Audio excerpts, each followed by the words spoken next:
Previously, I was struggling to actually bend all of the bars to match each finger, and I had to sort of commit to welding them as a bunch and then wrestling each individual bar to match. So we seem to be getting somewhere. So after a bit of a struggle to work out how to actually form these, the trick seems to be make them all the same and then arrange them so you get the spiral. If you try and do them randomly, they just look all tangled, and then I've had to reverse the curl on each side so it's not symmetrical, because this hand's higher than that one, because I didn't want it to look sort of symmetrical. I want it to look like she's sort of tilting up a little bit. So I'm reasonably happy, and I'm happy that they're solid enough to take the weight. So I think I've cracked possibly the main problem in this build. I'm happy if I turn that round so you can sort of see it sideways. What I'm also trying to do here is I've got to, at the moment, the skeleton's very fragile. I haven't even sort of, tightened any of it up. And that's to give me a bit of latitude to actually decide how it hangs. I want her to look like she's levitating, which means I've got to have the pose right.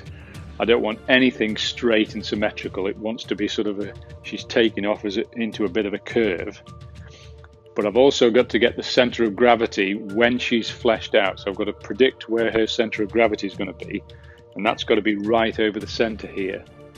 So it's all a bit tricky, and it's all a bit sort of stressful, but that's the nature of the job. So what I'm going to do now is actually make the same shape as that out of this 10mm rod, same material, and then replace this with the 10mm rod. So it's basically take the skeleton apart, put it in place, and then reassemble it, and then cut it off again. So it's an odd way to do it before I cut them off again. I can make the wings, and actually I would normally make the wings last, but I'll make them first, and then I can send all these bits off for electro polishing, and then when it comes back the wings are ready.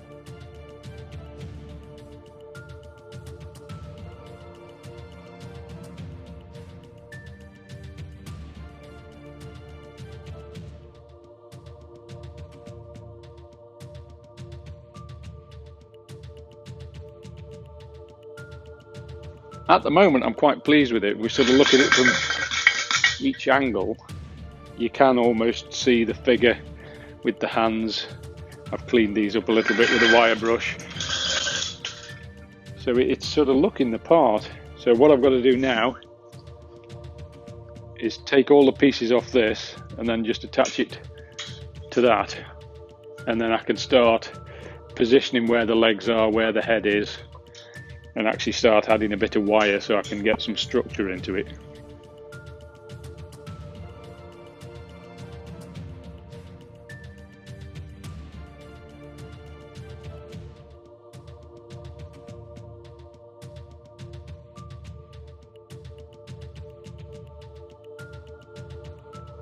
I've actually tack welded the skeleton to this because although I've wrapped it with wire, it's sort of acting like a hinge, and she's just going to swing down, where I actually want it to be sort of sweeping back. I don't think I'm altering the centre of gravity a great deal, but our legs want to sort of come out the back, and they just won't hang that way. So I've just tack welded that to sort of keep that. And what I'm doing now is I'm using 2mm wire, and I'm just trying to sort of firm up some of the relationships with these, because the hip's a bit like a hinge. It'll just swing wherever it wants. So I'm just adding wire to flesh it out a little bit. I'm not worrying about the shape, as long as I don't go outside the outline of where the figure will be. And I'm just trying to sort of just firm it up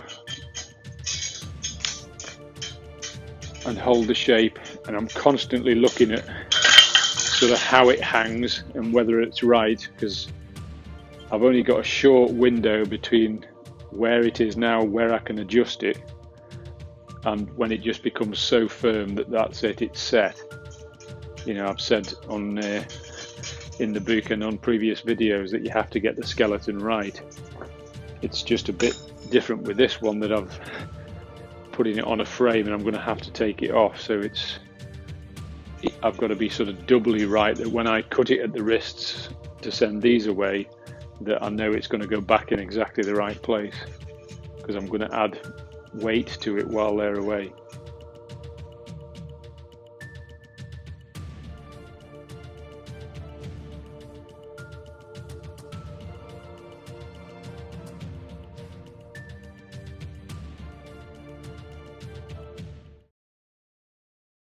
Thanks for watching. Subscribe to our channel to see more.